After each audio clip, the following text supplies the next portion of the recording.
Oi, gente, tô aqui no canal da Rádio Globo no YouTube e o tema de hoje é o Abril Azul, um mês de conscientização sobre o autismo. E para conversar comigo sobre isso, a neuropsicóloga Vanessa Berba. Bem-vinda! Olá, Carol, obrigada. A gente que Prazer estar aqui. agradece. Bom, eu vou começar trazendo alguns dados para enriquecer o nosso papo, que é o seguinte: segundo a OMS, estima-se que 1% da população tenha transtorno do espectro autista. Ou seja, só no Brasil, cerca de 2 milhões de autistas vivem por aqui. No estado do Rio, a projeção é de 160 mil pessoas vivendo com autismo.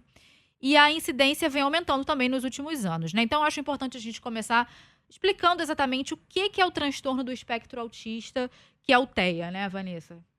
Transtorno do espectro autista é um transtorno do neurodesenvolvimento, ou seja, ele vai ter início na infância e ele vai comprometer a comunicação, a interação social e comportamentos restritos ou repetitivos. Existem alguns sinais que a gente deve prestar atenção nas crianças, por exemplo, que podem nos chamar a atenção e que a gente deva perceber? Como funciona? Sim, então, a gente pode notar uma criança que responde pouco quando é chamada pelo nome. Os pais, às vezes, falam, parece que ela é surda, eu chamo, ela não ouve. Faz pouco contato visual. Muitas vezes, essa criança ela vai ter uma sensibilidade maior para som, para cheiro, para luzes. O brincar dela muitas vezes não é muito funcional, ela não dá muita função naquele brincar, ela acaba enfileirando as coisas ou fica presa na rodinha do carrinho, do aviãozinho. O sono também, muitas vezes a gente vê que tem uma alteração nesse sono. A criança ela tem uma preferência mais por objetos do que por vozes ou para pessoas, se direcionar mais para pessoas ou para vozes. Então, esses são sinais que devem ser um alerta para esses pais.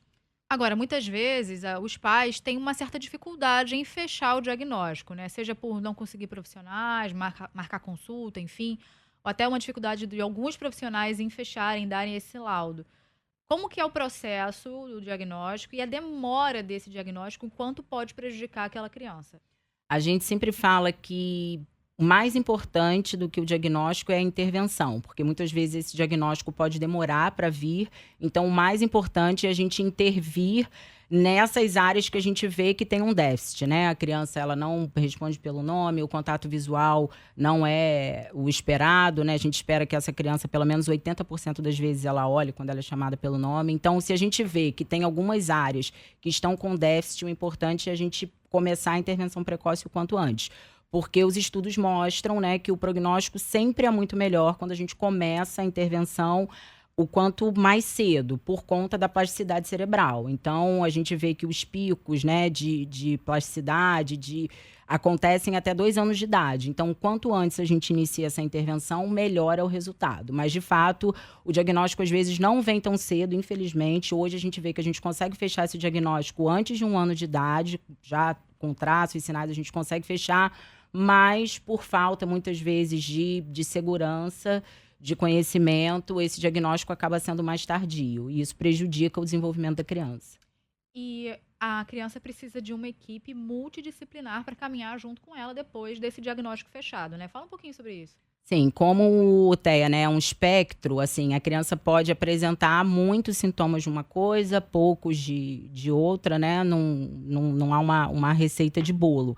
Mas como muitas áreas acabam sendo afetadas, por isso a equipe multidisciplinar, porque muitas vezes a gente vai trabalhar várias questões. O psicólogo vai trabalhar a parte comportamental, a fonoaudióloga vai estar trabalhando a questão da linguagem, essas questões sensoriais que a criança vai apresentar, o terapeuta ocupacional vai trabalhar, a parte motora, muitas crianças apresentam um atraso motor, então o fisioterapeuta, o psicomotricista vão trabalhar e o ideal é que toda a equipe trabalhe integrada. A psicopedagoga também vai trabalhar os aspectos cognitivos na aprendizagem. Então, a equipe multi, mais vai depender da avaliação da criança, o que ela vai apresentar de déficit, né, para a gente montar esse trabalho com a equipe.